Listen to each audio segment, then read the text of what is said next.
Hey everybody, welcome to More Than This with DEMARIS. And if you will, please hit the like button, notification button, share it with your friend, let everybody know I'm here. Today, if you hear any dog noises, because I just got back from Disney and I just got back from a doctor appointment, and so they're resettling down. It's like 1 o'clock in the afternoon, so I'm kind of doing this a little bit early, but that's okay. Wanted to say hi and to tell you a story. One day I was watching Sterling. You know, I've talked about check out Sterling. He's like super good. And he was talking about portals. And one of the things when you experience a portal, you hear the sound of glass breaking. Well, I have a story. Of course I do. But I do. I was talking about one time about the ghosts I had when I lived here throughout the town, my experiences. This one, I had 3 acres here. Now I only have 2 now. And my house was on the far side acre. And had a roommate. And when she moved in, things got super weird. I mean, it was already a lot of orbs and stuff. I could take pictures outside and catch all kind of really cool things. But when she moved in, it went to overdrive. I don't know what it was she brought with her. I know some of it was her family.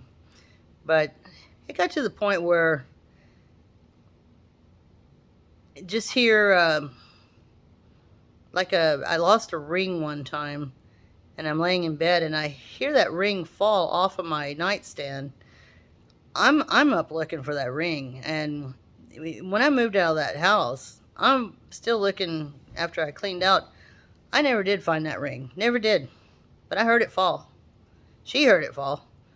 And never did find that ring.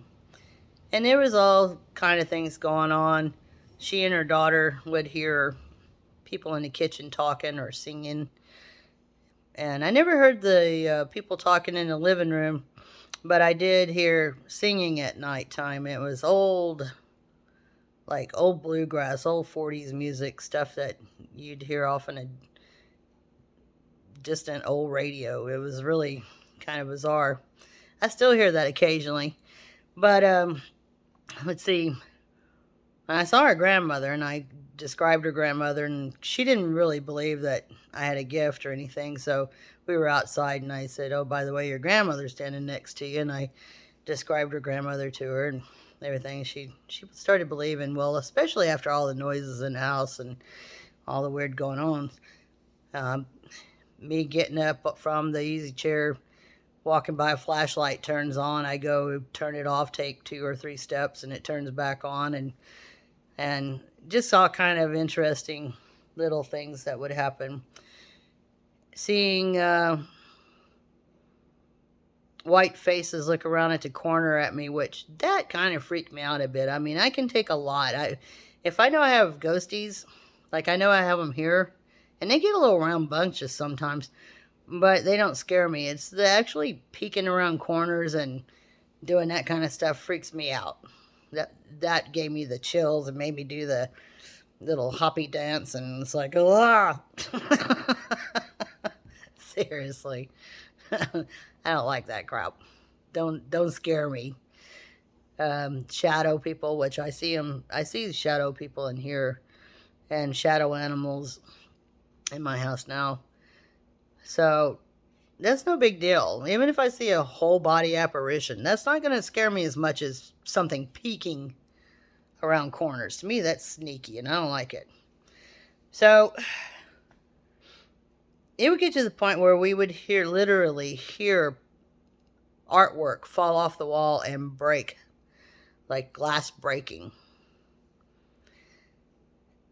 I'd get up, I'd walk around the house, not a picture disturbed.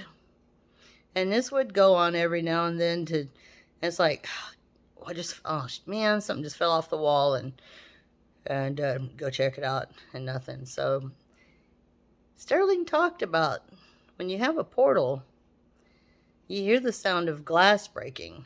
Well, that explains a lot to me. That's something I can't really say I don't believe, because I heard that glass break. She heard that picture fall and that glass breaking noise. And getting comfortable. So we absolutely had a portal on that property. And it had been there. She just stirred everything up a little bit more. And I'm not sure what was coming through it. If it was bad, I guess we would have probably both been a lot more freaked out. So, but I got to see them. They were there. And I could walk outside and I could feel things staring at me. And I still do here. I still walk out in the back, and sometimes it's a little more intense because I feel like more of them. But I think that's more of Native Americans and stuff, and they don't generally scare me, but they squat down, and I can feel them. They're squatted down by trees or something, and it's like, I know y'all are out there. Y'all just stay put. So if y'all hear glass breaking in your house and you can't figure out why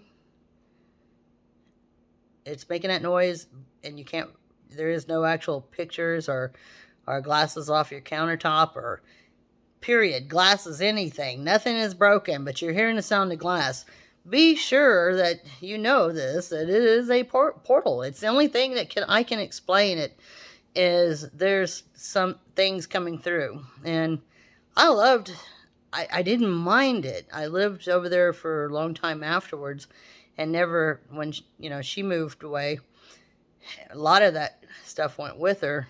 But I still would hear things in the house, and of course, you always hear the footsteps or the tinkering with stuff around the home.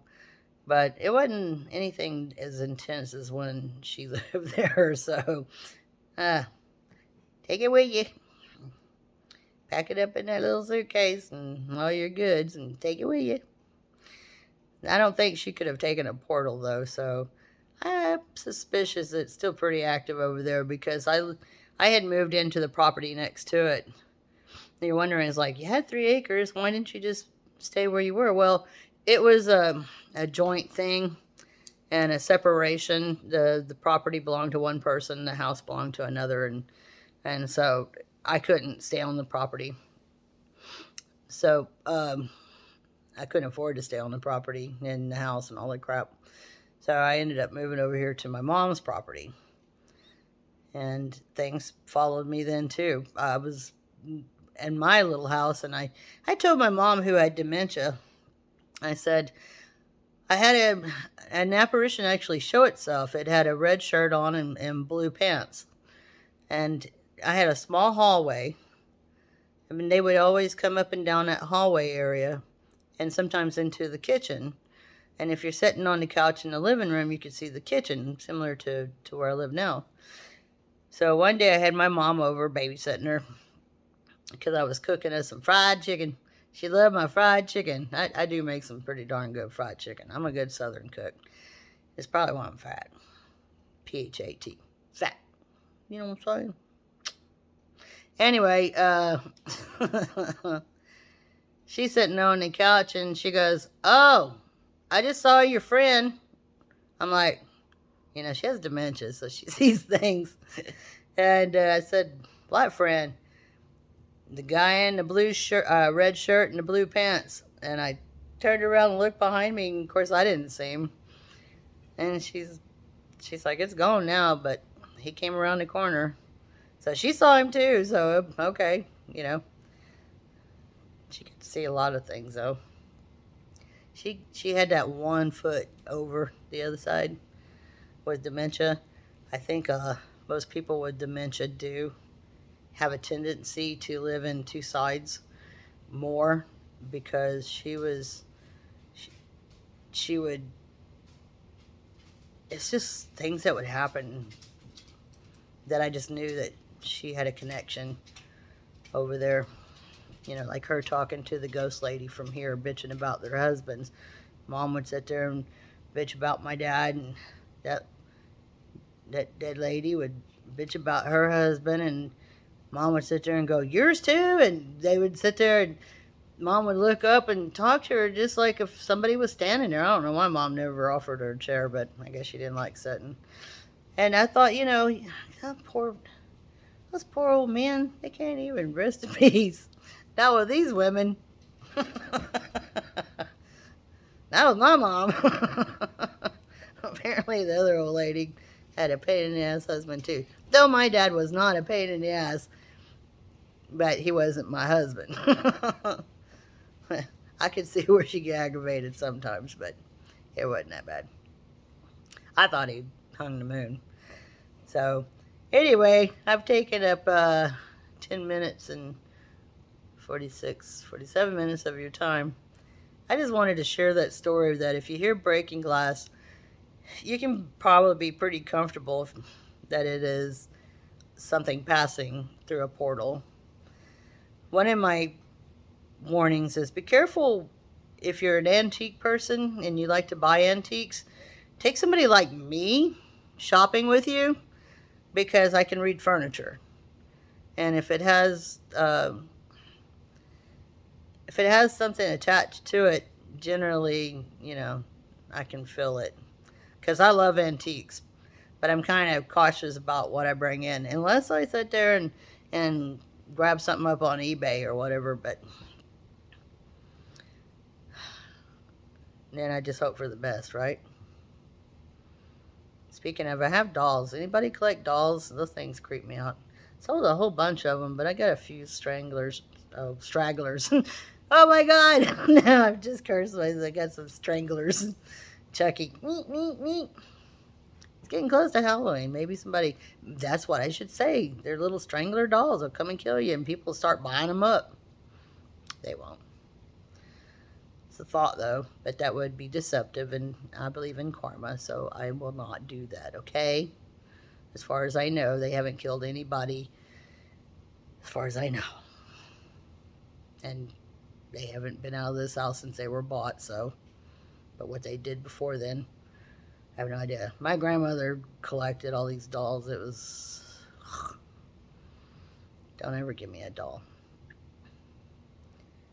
Just saying. What else would go over there? It was just so many stories. Just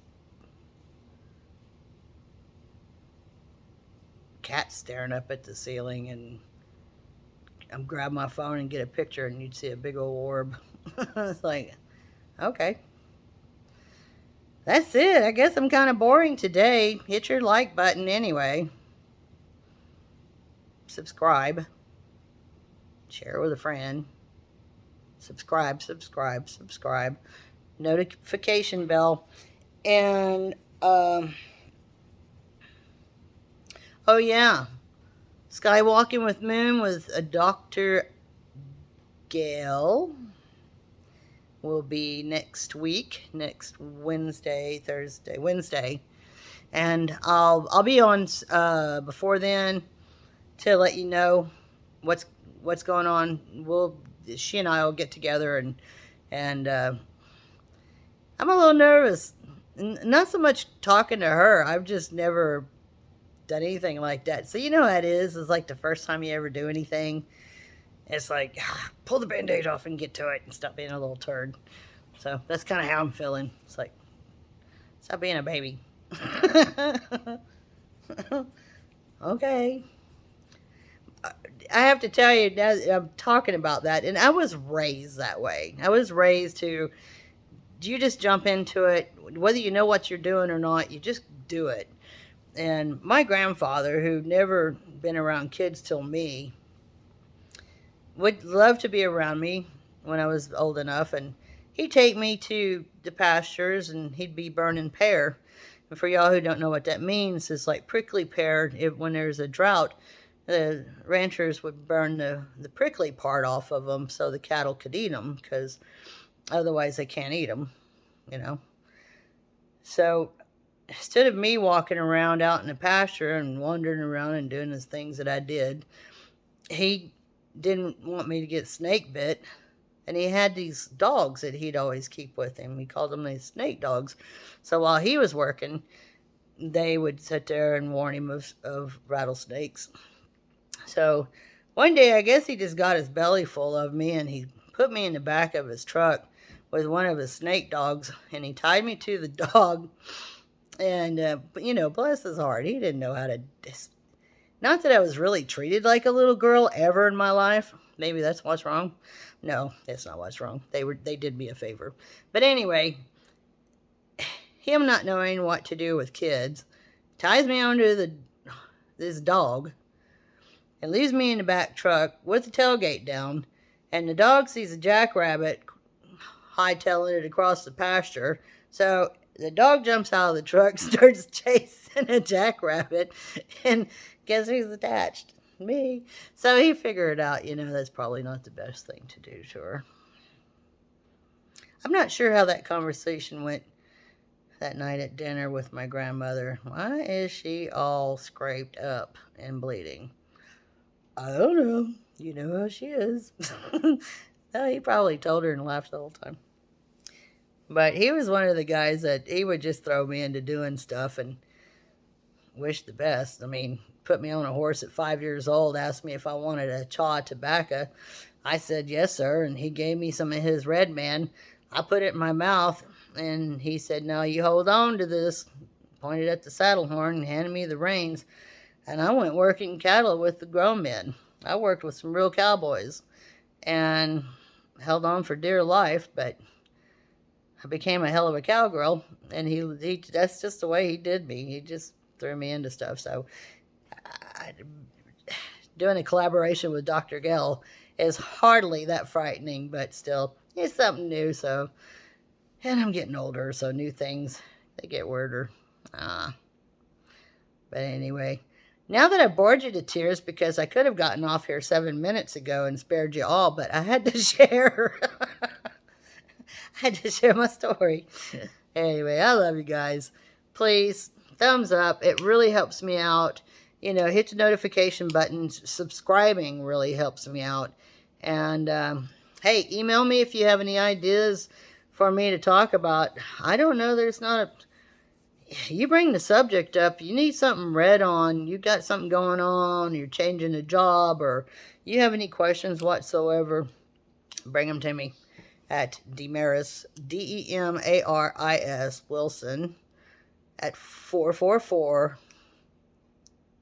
DEMARIS Wilson, 444 at gmail.com. Duh. Okay, I love you. Until we meet again. Wee.